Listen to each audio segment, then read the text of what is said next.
This is the Martinus Cosmology podcast, and I'm your host, Mary McGovern.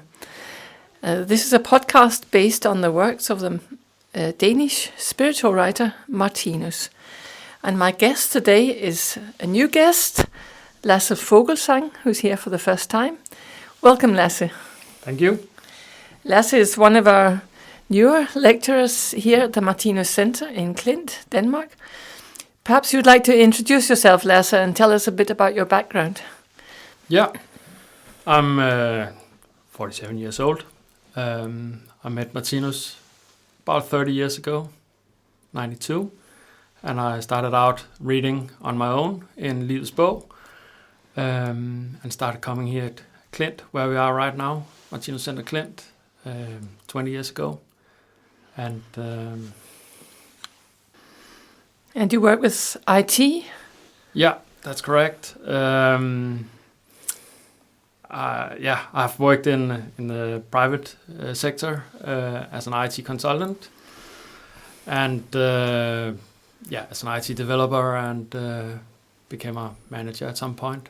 And I actually started working here at Klint recently. So I should also say education-wise, I have background in IT, what are they called? Natural sciences, but have also looked into philosophy and sociology, and in general have an interest in what science is, and part of my work has also been to understand what businesses are, essentially. Took an MBA a couple of years ago. Okay. So that's yes. Me. Good. So we are here at the Martinus Center, where we have a so-called voluntary work week. It's the autumn week. And you gave a lecture the other day called Economics, Present and Future.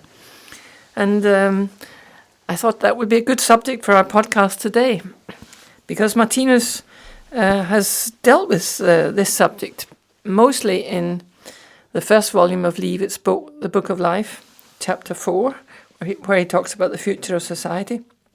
So there he talks about what money is and the business principle and how finance and economics will change over time. So maybe I could start, Lasse, by asking you, what is money? There's actually an academic definition of it. I don't want to go into that because I'm not an expert in that field, but Martinus has a definition of it, or at least why it's here. And essentially he's explaining to us that we are these eternal living beings going through this spiral where we go from good to bad, so to speak, or pleasant to unpleasant. And right now we're in a period in this evolution where we go from being pure animals to become real human beings, so to speak. And he talks about these animals that we know from, wildlife, predators and so forth, and they need, their condition of life is to sort of live at the expense of others? Yeah, at the expense of others, thank you, yeah. So that's sort of their condition of life to do that. But we have sort of come past that in some ways and are going towards this real human kingdom. And we have some of these abilities already. We know them from a developed feeling. We have more passion for other people. And we also know it from intelligence. We are much more intelligent than the average animal. So what he essentially explains to us is that we are not pure animals anymore, but we are not either the real human being yet. So we're sort of in between. And what he essentially talks about in Livets Bog is that instead of this, we still have military and sort of the more hardcore animal way of living. But he says that right now we live in a society or in a world where being sort of the most powerful being is a question not so much about it's also about having the biggest weapons, but he also says that money is a way of expressing power, essentially. So our whole life is about getting the money in order to live. So our life condition right now, instead of being the strongest animal or real human being, is essentially getting these money to live. I mean, everyone has to, in some way or to some extent, think about money in their life, unless you are a child or in some other ways not in control of yourself, essentially. But every one of us has to, need to sort of acknowledge money and have some kind of thinking about it, right, in order to sustain our life, basically. It's important for, getting housing, food, and all those kind of things, right? So that's the basic part of it, but it's also a way to sort of being the stronger living being in our society right now. That's how much money you have, essentially. It's not, intelligence and so forth, whatever, but that's all of it is sort of measured in money at the end of the day right now. Yeah, and money can almost be a weapon today. Maybe it's one of the biggest weapons in society at the moment. I mean, without going too much into politics, we see it in the war we have right now in Ukraine, right, where the response, at least some have said that the financial or the economic response from the Western world, you can say that that's part of weaponize money in a way, sanctions and all that stuff, right? It really hurts countries and so forth. Yeah. And of course, it can also hurt individual people. If you lose your job, and you might lose house and family and all, right? So money today is a sort of a differentiator between good or bad, or living a good life or having a catastrophe in your life, basically. So what's Martinus' definition of money? What is money according to him? Well, he says it's an expression of material ownership in a way.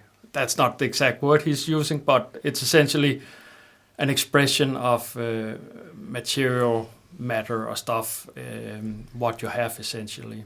And the idea, of course, is that you need the money because it's easy to, we can trade something here. I can bring the money and trade somewhere else instead of, I don't need to carry my bread or silver or whatever. I can just have the money around, and in that sense, it's money are really smart, right? That you can just go to another country and still buy what you need instead of bring all your food or whatever, right?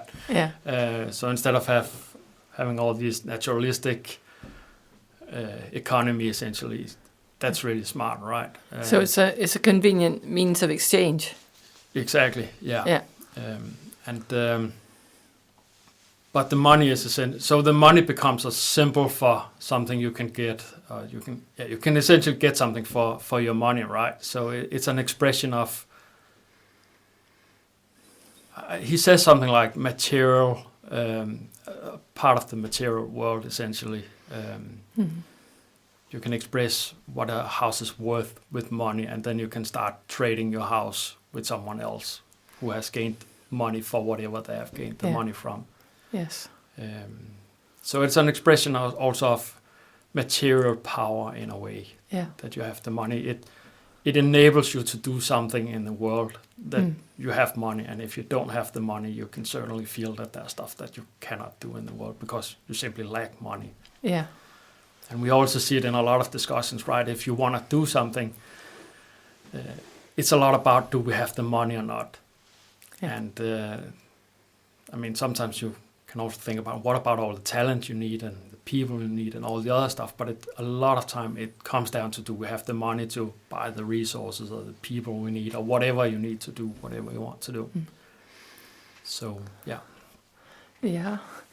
So Martinus talks about the business principle in this chapter 4 of Livets, the Book of Life, Volume 1. Yeah. And he differentiates between two kinds of business principle, the true business principle and the false. Could you enlighten us about those? Could you say something about those? Yeah, sure. As we talked about, it's money has to do with exchanging stuff, and the business principle is about exchanging something for something, essentially. And Martinus states that the truth business principle, it's about exchanging the same value for the same value. So if I give you whatever, I get the same back, not the same thing, but the same value back. So so the truth is the same value for the same value, so to speak. Whereas the false business principle, it's more from the animal kingdom, and that's about getting as much as possible. So as little as possible. Yeah. So exactly. So you want to, whatever you have, you want as much as possible that you can get from the other. So you sort of get the most power you can get, and have the best survivability or the best circumstances in your life, at least in a short and local point of view. Yeah. So would you say it's true that this false business principle is what is dominating on the earth at the moment? That people are trying to make a lot of profit, make a lot of money by spending very little money, so to speak? I mean, I think it's a fairly common thing, obviously, in lots of businesses. That's why you're there. And if you get into publicly traded, companies traded on the Wall Street and so forth, they're actually obligated to go for the money because by law in the US, as far as I know.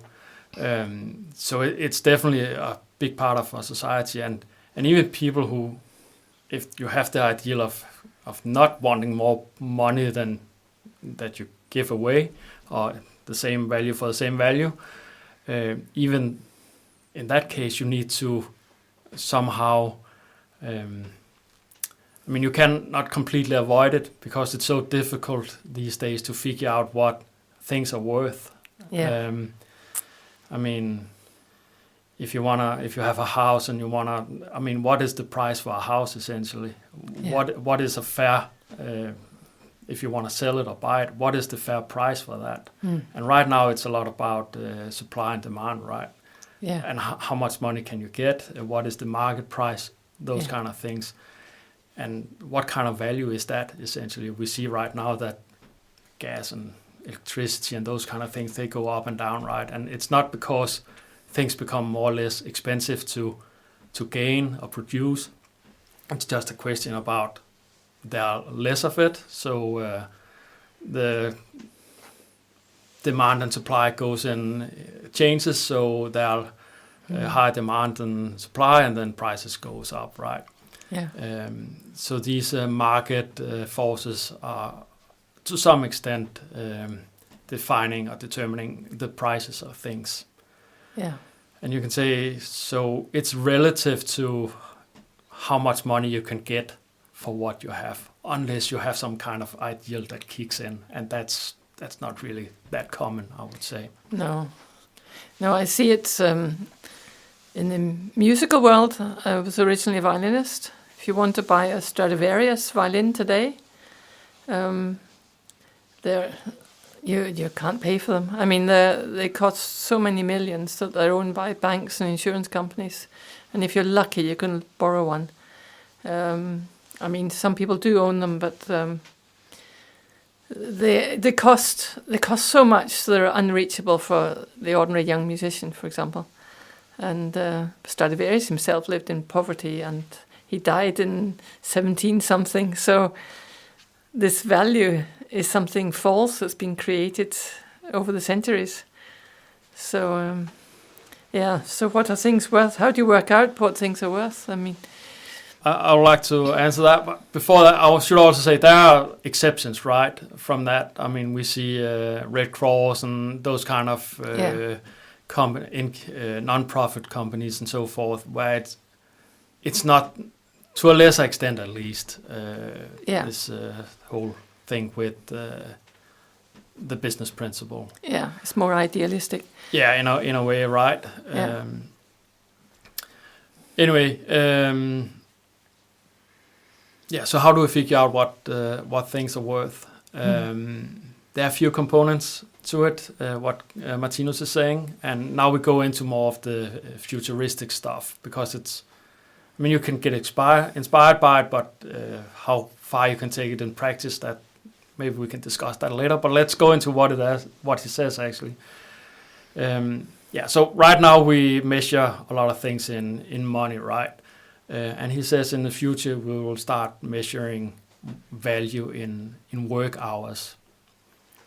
So what he essentially says is that when you look at what one thing should cost, you should look into how much work has gone into actually get that item or service. So I had this example the other day about a car where you had a factory, and of course this factory needs some components from other part of the supply chain that goes into it, and you can sort of figure out how many man hours or people hours, whatever you want to call it, goes into producing a car, and then you essentially say, okay, the value of this car might be a month or two or whatever, because how much work that has got into producing the car. So that's the cost. That's what you have to pay essentially for this car. So in the future world or society, you will have to work yourself or contribute to the society for 2 hours to take this car out of the society and use it yourself, essentially. So it from my perspective, it becomes much more easy to actually, I mean, hours are pretty easy to figure out. When did you start work on it and when did you end work on it, and then calculate that. That might be how much do we work and how hard do we work and your qualification and all that. But at the end of the day, 1 hour is 1 hour, and it's pretty, it's more straightforward than it is today, where it's really, I mean, why does a car or whatever cost what it costs, right? It's almost by design very difficult to figure out. Yeah, I'm sure. So this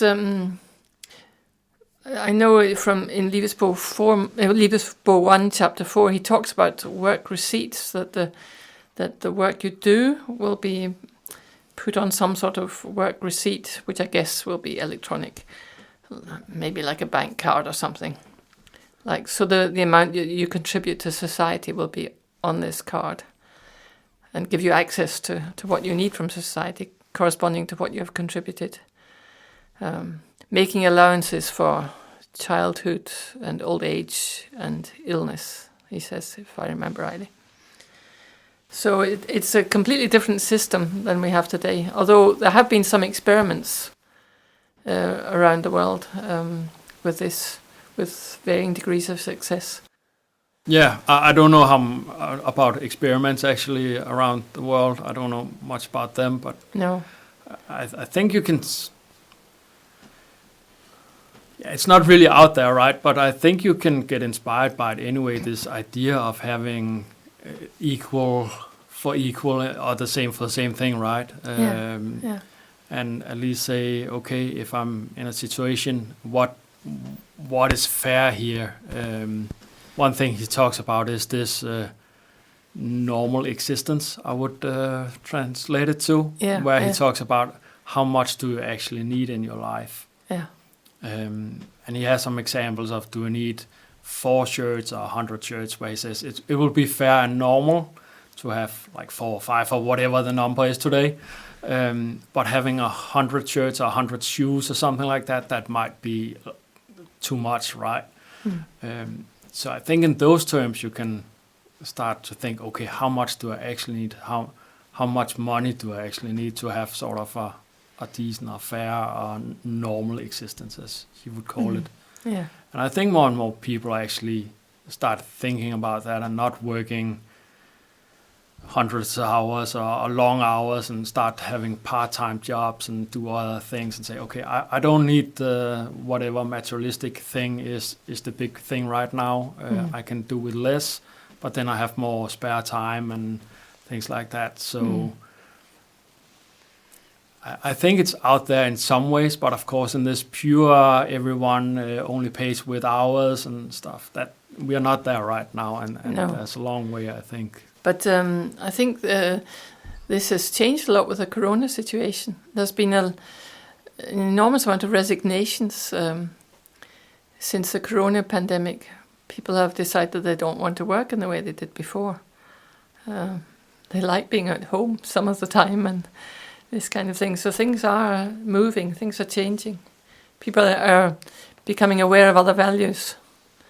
So yeah, I don't know how much it has to do with money specifically, but of course when people sit at home, that's a huge change, right? Yeah. Compared to going to work or whatever you did before, or maybe your whole life situation might have changed, and it's for a pretty long time. Yeah. Of course, people start thinking about what they did before. Yeah. And of course, people can start thinking about what they need and don't need, and what is fair and not fair. And it goes in both directions, right? It's not just about having too much stuff. It's also about having not enough, or not enough, not certainly. sufficient. Certainly, absolutely, yeah. And what about things like middlemen and the way businesses run at the moment? That there are a lot of middlemen in the whole business process, as it exists today. Do you have any comment on that? Yeah, he writes about that things today are more expensive than they actually need to be, because people are essentially, I mean, the people who actually produce things and actually contribute makes things more valuable.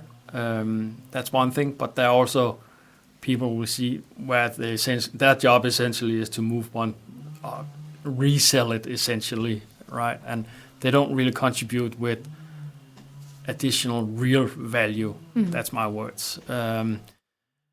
So Martinus talks about middlemen, and then that they are making things more expensive essentially, that because they don't really contribute with any real value. So what they essentially do is they just make things more expensive without adding any value. Yeah, without bringing any new value, right? So so that's a thing he talks about, or writes about, will go away at some point. So things will be less expensive. I think we see a tendency in that direction anyway, with people buying things online. That to some extent they're reducing the middlemen. Yeah. And I follow the car industry a little bit, and they're actually, I mean, a dealer is in a way a middleman in some ways. Yeah. At some point it might have been convenient to be able to go and buy it, but today you can essentially buy it online, right? And you can just skip the whole dealership thing. Yeah. And there are companies who are doing that right now. Yeah. But we still see platforms where you can sell and buy, and they take a cut. Yes. And maybe, to some extent it's fair because they are providing an infrastructure, right? Yeah. So I think it's fair to get paid for that, but you can discuss how big a cut do they need to provide that infrastructure or platform. And right now the platforms are making a lot of money. I mean, it's all those big companies, right? They're essentially infrastructures where you pay not a lot, but with the huge volumes they have, it becomes a lot. So it could be quite cheap at some point. So another thing that Martinus writes about is that machines will take over a lot of our manual work. Maybe not just the manual work with computers, there's maybe some mental work that's taken over as well. How will that affect future economics? Yeah, well, we can start by how it is today, and then we can talk about the future, right? Of course, when you have a machine who can produce a lot instead of, for instance, replace. Martinus is talking about that the machines are essentially replacing people. So instead of having 100 people to produce the same amount of things, you can maybe have 1 or 2 or something like that, whatever the numbers are, right? Less people, that's the idea. So right now it gives, essentially it should give us more free time, right? Yeah. But at the moment, a lot of this free time is essentially going to the people who owns the machines and have the money and so forth. Yeah. So that's why we see this concentration of money with the people who has the money already, right? Because they can invest and so forth. But he say in the future we will use machines and computers and so forth to reduce work. So we will have way shorter work weeks. I believe he talks about hours in some places and maybe some days, a couple of days a week to do all the materialistic or manual work. The things that essentially needs to be done to get the whole society to function, essentially. And then he says the rest of the days, he's not into this not doing anything, lying on the couch and watching TV for the rest of the week, like 5 days or something. He essentially says we can have 1 day off, like it says in the Bible. But then we have to study whatever we feel like, essentially, for the remaining days. Of course, you can imagine a society where people don't work as much as we do right now, and we are all studying like 3, 4, 5, whatever days a week. That will just be a completely, people will just be at a different level than totally. we are today, right? It would be a completely different society if we could all get the education we wanted without it costing us anything. And people will, you can also go and be educated in the field where you have talents or you feel like doing it, right? And just improve yourself so it doesn't become this fight for survival, right? That our education is a lot about being able to get a job. Maybe not as much here in Denmark, but if you go to other countries, it's essentially a way to survive, right? In a way. So we might have a little bit of it already here in Denmark, of this, or Scandinavia, where you can go and study what you feel like studying, right? But they're pushing back politically. Anyway, so it's this whole idea about having machines and so forth is really something where you would be able to go in and say, okay, we can actually work less with the machines, and people would be even better than they are today on improving machines and so forth. Whereas today they are also used to essentially make money, right? You can cut out some people or do extra and so forth.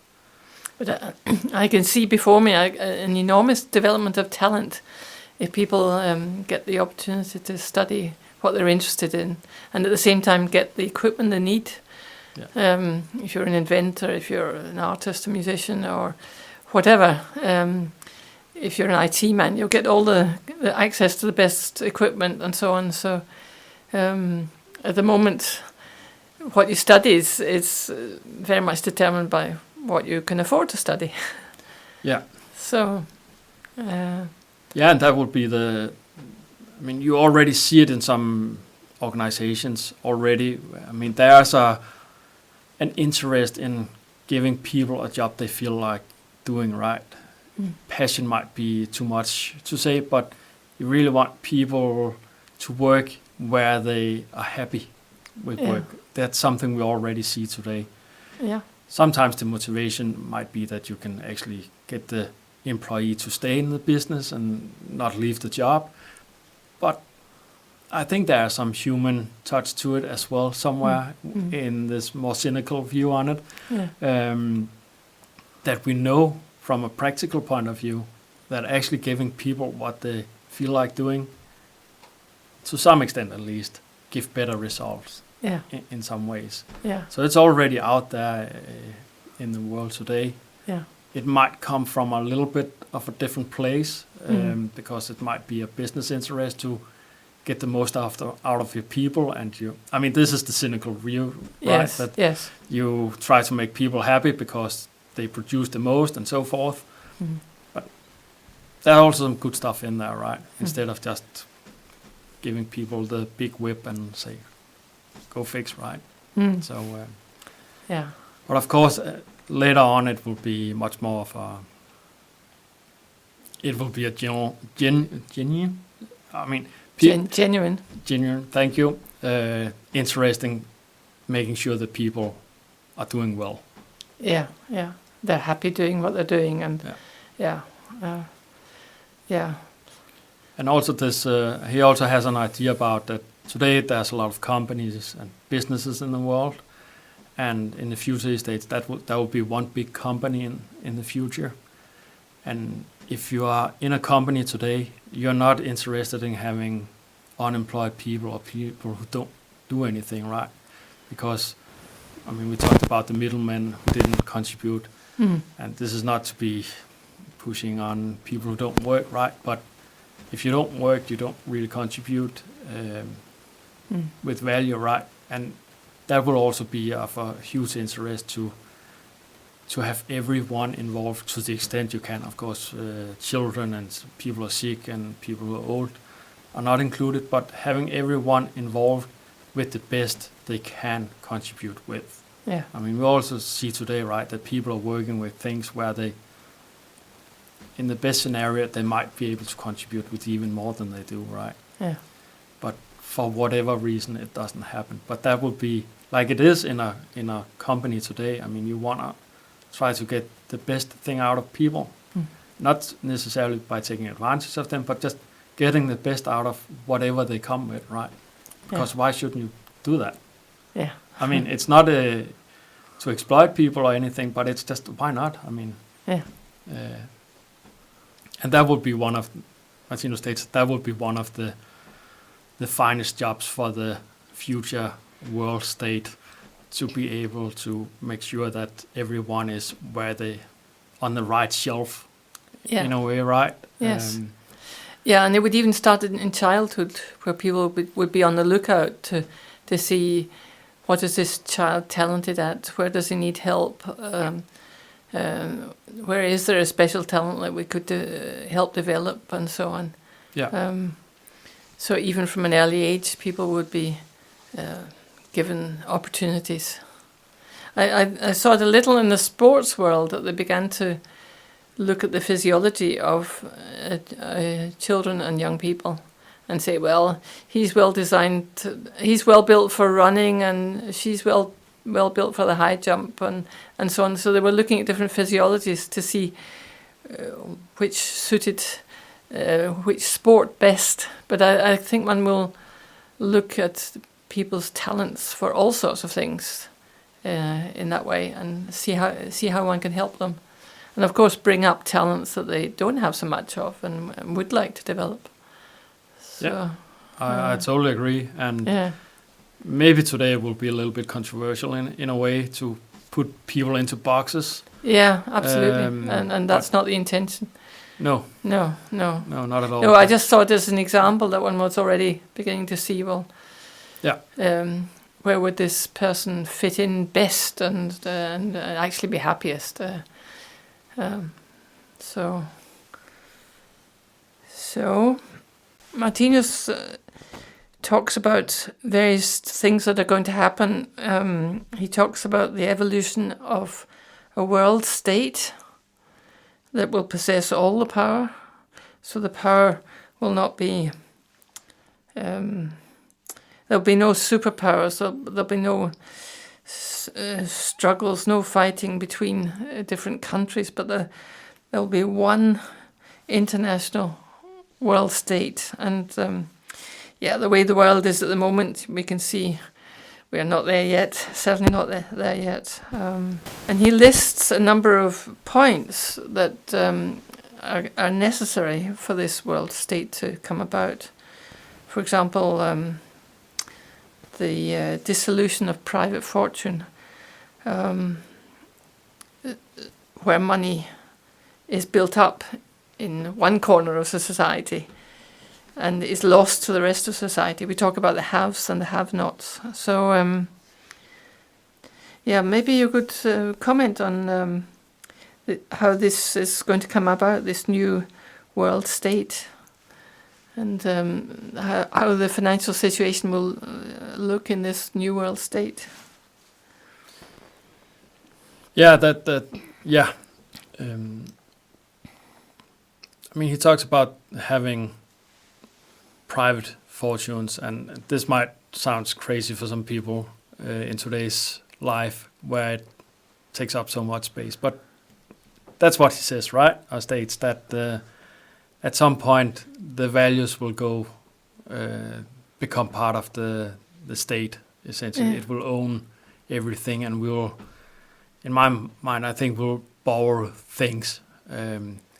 There's an article where he goes into what do we actually own at the end of the day anyway. I mean, we get our bodies when we are born, and it will be taken away from us at the end of the day. So we have this eternal eye in us, and we have the happiness to create things, that what we own, but the rest is sort of what we ultimately owns, right? But in the society part, he states that all the values, all the military, all the assets, all the assets essentially will go into being state-owned, and the state will take care that we will get what we need, essentially. I mean, of course, we will have to contribute and all that. We already talked about it, right? And there will be a very fine, calculated way of ensuring that we'll contribute what we bring out of the state or what we're using. And I think we will also be very interested in this calculation ourselves, because we don't want to, in the future, we don't want to sort of, what is it called? We don't want to... You don't want to contribute less than you should? Yeah, in a way, right? We don't want to damage we want to bring what we use in a way, right? We want to make sure that it will be part of our moral and ethical way of life, that we don't want to be a burden. That's the word. We don't want to be a burden to the society, right? Yeah, and it's not just something we feel like or something. That's part of it, but we really want to see in numbers that we are not a burden in that society. And if that's the way all of us are developing into that state of mind, it won't be that difficult to see that all this we have today, and that this group of people contributing enough, or some people contributing more, or is it fair that they pay whatever in taxes and those kind of things, it will just go away, right? Because we will have this hour calculation, and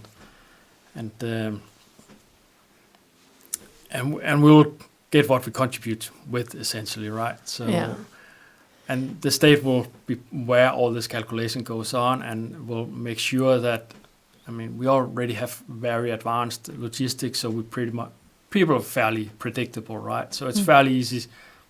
It's doable to figure out what people need, essentially, and make sure that that is produced, so we have a good and happy life. So we can have this normal existence that Martinus talks about without excesses, but also without real need. I mean, without and without being in need. You have a normal existence. Yeah, and without worry, I think. Yeah, without worry, without stress. In a way, and he even writes that if you want more than sort of the normal way of living, you can have that as well. You just have to work a bit more.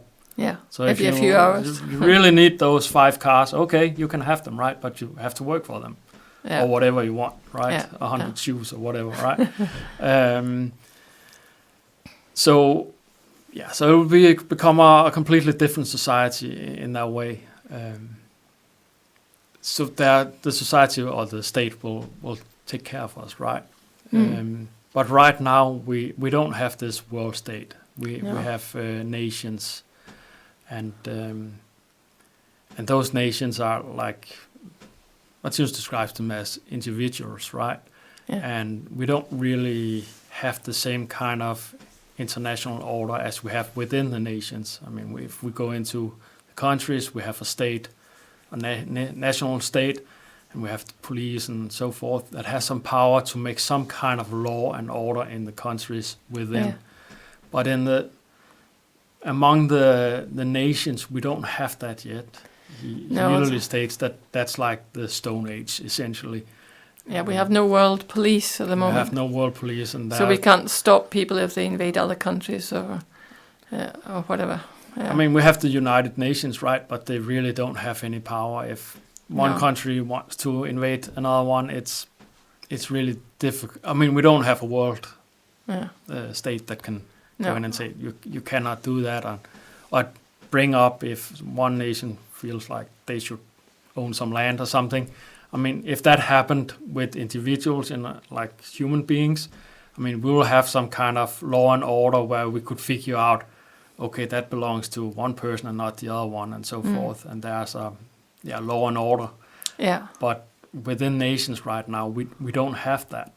So each individual nation needs to have their own army and make sure that we have the resources we need. And I mean, some nations have oil or whatever, some unique resources that other countries needs, and that is getting exploited in a way, right? Yeah. I mean, it's not even hidden or anything. It's out there, right? It's just okay. We will produce less, so there's a bigger need or a bigger demand. Well, the demand is the same, but the need for it is higher. So people pay more for it, right? Yeah. So that's an advantage for countries. Yeah. And he also states that right now one of the bigger problems right now, or reasons why it hasn't developed more than it has, is that there are some countries that have some big advantages, and they don't want to give that up. We are not there morally or ethically yet that we can see, okay, if I get all this good stuff for nothing, more or less, it actually is a burden for other people. And we don't have this compassion for them. So we can live like that, right? Or some people can live like that. And there's no conscience. Yeah, you don't really see it as a problem yet, that you're exploiting other people, essentially. So that's why it's still there. Because it's not that we couldn't technically or resource-wise and so forth have a much more balanced international society, but we just don't right now because...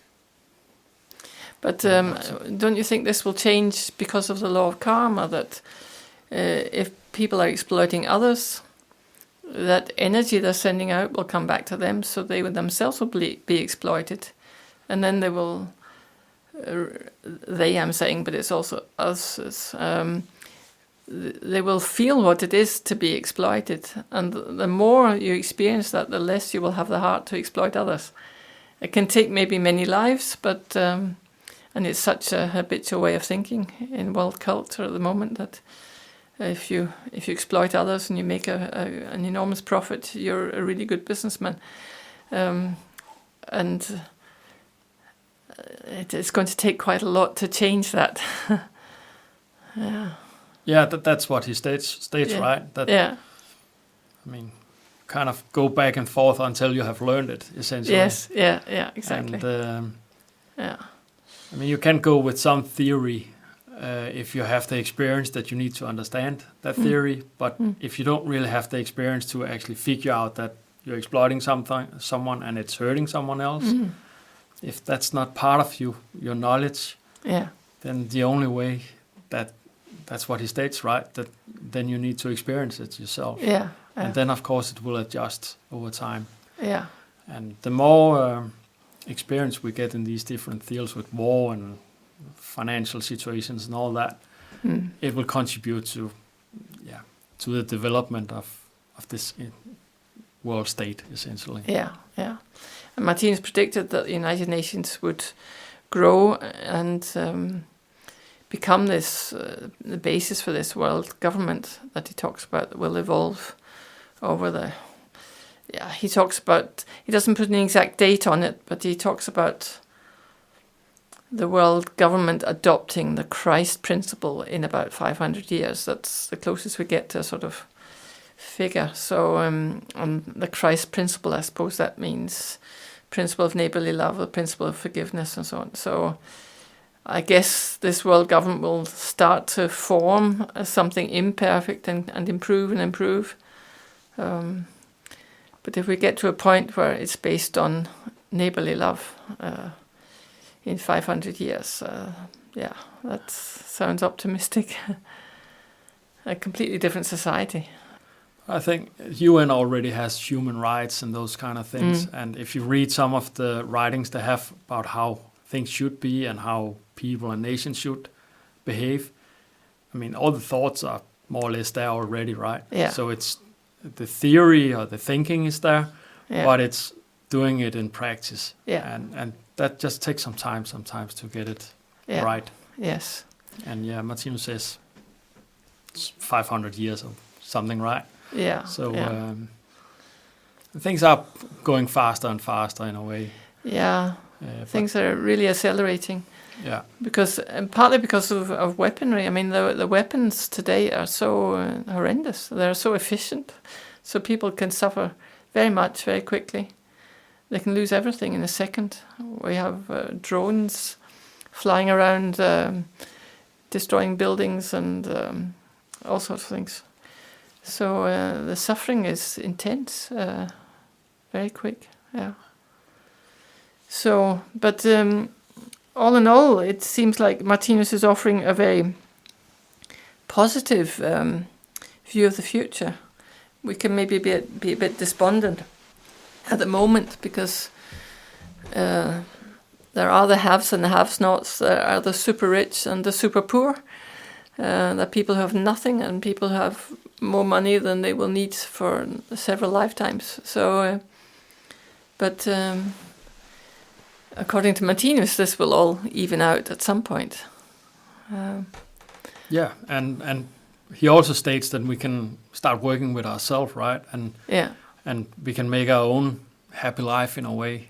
Yeah. I mean, we don't have to wait 500 years. No. I mean, that's also an important point to make. That, I mean, we don't have to blame the state of the society for how our own life is, but we can start working with that and change our own position in the society and become more in accordance to the different principles and start living in, I think he calls it the, what does he call it? Leaves law of life. The law of life, yeah. Which is also this, it's the same as the true business principle, sort of you gain what you give, right? Karma and so forth. And you can start with how you think and how you live yourself and work with that. So there might be a lot of trouble out there right now, but I mean, you can learn and you can learn to deal with it in a way and have a good life yourself. Yeah. Of course, there might be some things you need to get through for your own development that might be unpleasant, but even those you can. I mean, they won't be unpleasant, but you can. I mean, he talks about prayer and those kind of things that can kind of give you a more. Can get you through it in a way where you don't have to go completely in a depression or whatever. I mean, get through it sort of in a good way. Let's put it that way. So you don't suffer from anxiety and depression and whatever, total despondency. I mean, you can get help in a way also from his works, right? Which sort of give you a frame for understanding what is going on. Yeah. Because if you don't see it as part of a development, and it becomes meaningless in a way, right? Because what are the point with all the wars and exploitations and all the stuff that goes on, right? And he can kind of give a context, at least an explanation of why this could be a good thing, right? And in a rational way, so it's not just here you go with all the facts. You can, I think in my mind, he gives a compelling reason why it's in that way as well. Yes. And that can, at least that's my own experience, that it can balance things a bit better out in a way in your life, and maybe you don't have to worry too much about things. I mean, you shouldn't have negligence of what is going on in your own life and in the rest of the world, but maybe you can just be a little bit whatever it is, right? So you don't have to be sort of sorts your ser. Altså, you don't have to be depressed or in a way. Yeah. So, and I suppose one could ask oneself about one's every thought and action. Is this selfish or unselfish? And and sometimes you will get a clear answer, and sometimes you might have some doubts about what's what, right? Sometimes you might have mixed motives. Yeah. So if it's, understanding yourself, and that's a tough one sometimes, right? Why are you doing what you're doing? But that's the job we have. Yeah. So the more one can clean up the unselfishness in one's own consciousness, the more we can create this world state. Exactly. One cell at a time, so to speak. Yeah.